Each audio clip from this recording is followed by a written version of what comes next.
This is Captain America 399. This is another part of Operation Galaxy Quest.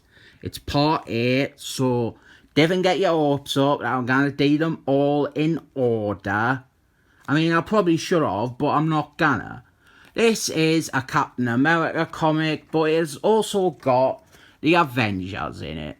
It's almost an Avengers comic. In fact, it pretty much is. It's an Avengers comic, but with a slight bit more focus on the team's leader, Captain America.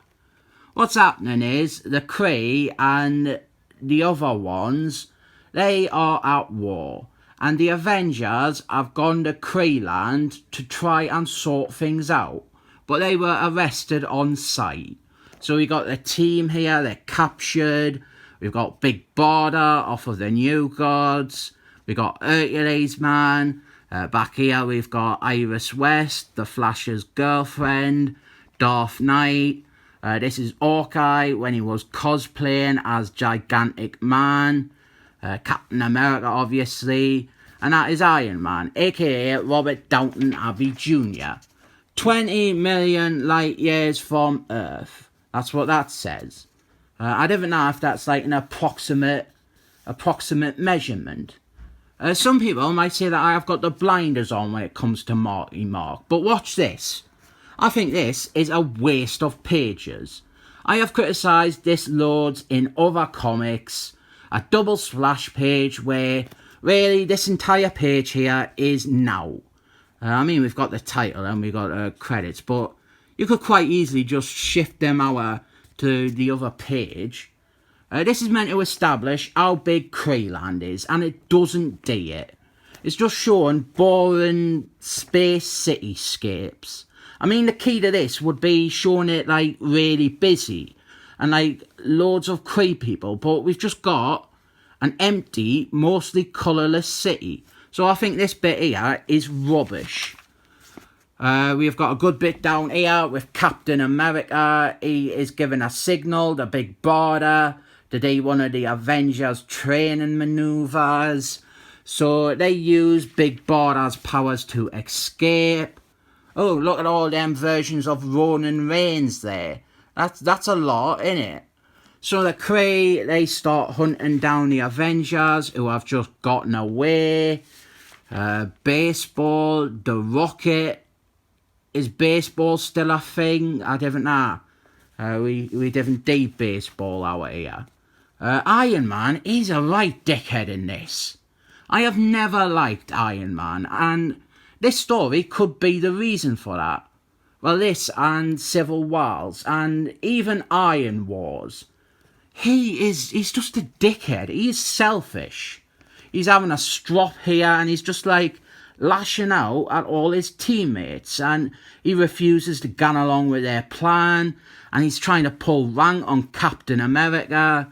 I mean, he's slapping them away there, and he's basically attacking them. This lineup of the Avengers, it's the main team from the main Avengers book, except Thor. Thor, he is elsewhere in the crossover. So like Iron Man, he has stepped up and taken his place. So that's why Iron Man, he's kind of like rubbish on this team. So Iron Man, he storms off to go and do his own thing. And then Hawkeye tells Captain America that he'll go with him just to keep his eye on him. And I really like the relationship between Captain America and Hawkeye. Because they famously started out as like rivals, but now they're like best mates and they really respect each other. Here we have got all the military leaders of the Kree. The one in the brown costume here, that is Digimon Hussein off of the films. He's the one that we're going to see more of in this issue. Up here, that is Annette Bening off of that brilliant feminist film. So they're hunting the Avengers, and here is something interesting. We have got the Avengers, and they're wearing like costumes. They're like incognito to try and blend in with the Kree.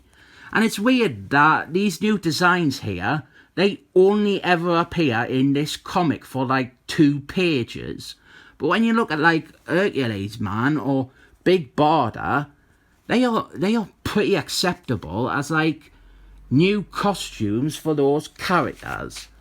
So Digimon Hussein catches them, and we actually get to see the whole team do some fighting with them. We got some funny bits with Hercules, man.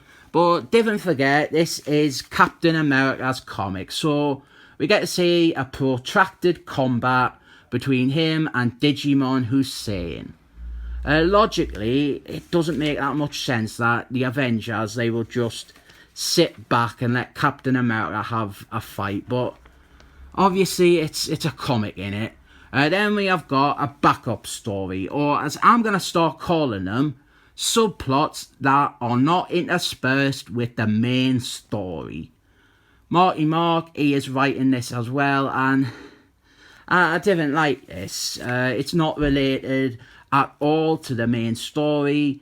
It's just catching up with Captain America's girlfriend, Rachel Diamond, and of course it's gonna feel irrelevant because the main story has Captain America off in space. But I didn't like this little story here where she had been kidnapped by Crossbone from Captain America the Winter Soldier 2.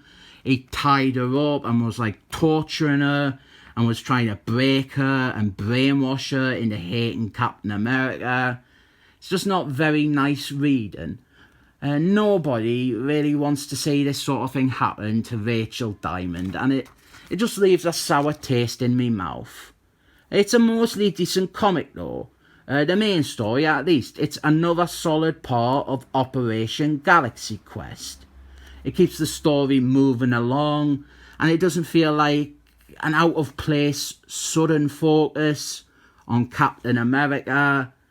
Marky Mark, he includes the rest of the Avengers, and the overall narrative, it even progresses a bit. And that was one of the good things about this Operation Galaxy Quest. It was 19 parts, and every part was like a part. It was like a 19-part story as opposed to a 19-part crossover. Although there is an epilogue, so I'm saying 19 parts, and it's more like 20 parts. There's a Kazar issue as well, so 21. I rate this 7 thumbs up.